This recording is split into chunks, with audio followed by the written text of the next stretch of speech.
ചെറുകഥ കുമിളകൾ. രചന അവതരണം ബിനു പേരയം. കുമിളകൾ. അവധിക്കാലം പുലർരാവിൽ പൊട്ടൻ ചെക്കൻ ഉണർന്നു. ചെക്കൻ ഉണരാതിരിക്കാൻ കഴിയില്ല. സ്കൂളടച്ച ആവേശത്തിൽ കൂട്ടുകാർ പൊട്ടൻ ചെക്കൻ്റെ വീടിന് പുറത്ത് കാത്തു നിൽക്കുന്നു. പൊട്ടൻ ചെക്കൻ പുറത്തേക്ക് വന്നു. കൂട്ടുകാരുടെ മുഖം തെളിഞ്ഞു, ചെക്കൻ്റെയും. ഇനിയുള്ള 2 മാസം ഇവരുടെ ലോകമാണ്. പൊട്ടൻ ചെക്കനും കൂട്ടുകാരും ആടിയും പാടിയും മേലേപ്പാട്ടുള്ള മാവിൻ പറമ്പിലേക്ക് യാത്രയായി. വിശാലമായ പറമ്പാണ്. പൊട്ടൻ ചെക്കനെയും കൂട്ടുകാരെയും കാത്ത് തങ്ങളുടെ മേനു നിറയെ മാങ്ങയും ചക്കയും മധുരപ്പുളിയും പ്രദർശിപ്പിച്ചുകൊണ്ട് നിരവധി വൃക്ഷങ്ങൾ ആ പറമ്പിൽ നിൽപ്പുണ്ട്. പൂക്കളിൽ തേൻ നുകരാൻ മത്സരിക്കുന്ന പൂമ്പാറ്റകളും ചുണ്ടോട് ചുണ്ട് ചേർത്ത് പ്രേമസല്ലാപം നടത്തുന്ന ഇണക്കുരുവികളും സ്വരച്ചേർച്ചയ്ക്കായി ഉച്ചത്തിൽ ഈണമിട്ട് പാട്ടുപാടുന്ന ചെറുകിളികളും ആ പറമ്പിൻ്റെ പ്രത്യേകതയാണ്. അപ്പോഴേക്കും പൊട്ടൻ ചെക്കനും കൂട്ടുകാരും പറമ്പിൽ എത്തിക്കഴിഞ്ഞിരുന്നു. ആദ്യം തന്നെ പൊട്ടൻ ചെക്കൻ കുറുവട്ടിച്ചെടിയുടെ ഇലയിറുത്ത് അതിൽ നിന്നും ഊറി വരുന്ന കറയെ ഊതി കുമിളകളാക്കി മുകളിലേക്ക് ഉയർത്താൻ തുടങ്ങിയിരുന്നു. ഇത് കൂട്ടുകാരിൽ ഏറെ കൗതുകവും ആവേശവും ജനിപ്പിച്ചു. തുടർന്ന് കുറുവട്ടിച്ചെടിയുടെ ഇലകൾ കൂട്ടുകാർക്ക് നൽകി. അവരും ഇതുപോലെ കുമിളകൾ ഉണ്ടാക്കി മുകളിലേക്ക് ഉയർത്തി.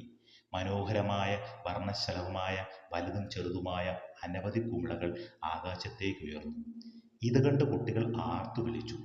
പൊട്ടൻ ചെക്കൻ ഊതിയുയർത്തിയ വലിയൊരു കുമിളയെ അതിൻ്റെ വിവിധ വർണ്ണങ്ങളായുള്ള മനോഹാരിത കണ്ട ഒരു ചെറുകിളി അതിൻ്റെ അടുത്തേക്ക് മെല്ലെ പറന്നെടുത്തു. തൻ്റെ നേർത്ത ചുണ്ടുകൊണ്ട് ആ കുമിളയെ തലോടാൻ ശ്രമിച്ചു. ചുണ്ടിൻ്റെ സ്പർശനമേറ്റ കുമിള പൊട്ടിമറഞ്ഞു. ഇത് പൊട്ടൻ ചെക്കനെ രോക്ഷാകുലനാക്കി. തൻ്റെ കാക്കി ടൗസറിൻ്റെ കീശയിൽ ചെരുവിയിരുന്ന തെറ്റാടി കയ്യിലെടുത്തു. കല്ല് വച്ച് ആ ചെറുകിളിയുടെ നേർക്ക് പ്രയോഗിച്ചു. പൊട്ടൻ ചെക്കൻ്റെ ഉന്നം തെറ്റി. അപ്പുറത്തു നിന്ന മൂവാണ്ടൻ മാവിൻ്റെ കൊമ്പിൽ തൂങ്ങിയാടുന്ന മാങ്ങാക്കൂട്ടത്തിൽ പതിച്ചു ആ കല്ല്. മാങ്ങ 4 നിലത്ത് വീണു. താൻ മാങ്ങ വീഴ്ത്താൻ എഴുതതാണെന്ന് കൂട്ടുകാരോട് പറഞ്ഞപ്പോൾ തെറ്റാടി ഉപയോഗത്തിലുള്ള പൊട്ടൻ ചെക്കൻ്റെ കഴിവ് കൂട്ടുകാരെ അമ്പരപ്പെടുത്തി. നിലത്ത് വീണ മൂവാണ്ടൻ മാങ്ങയും കഴിച്ചുകൊണ്ട് പൊട്ടൻ ചെക്കനും കൂട്ടുകാരും പറമ്പിൻ്റെ കീഴേ താഴ്വരയിലുള്ള അരുവിയിലേക്ക് പോയി. ചെക്കൻ്റെ ടൗസറിൻ്റെ പോക്കറ്റിൽ വേറെയും ഉണ്ടായിരുന്നു ആയുധം, ഒരു നൂൽച്ചൂണ്ട.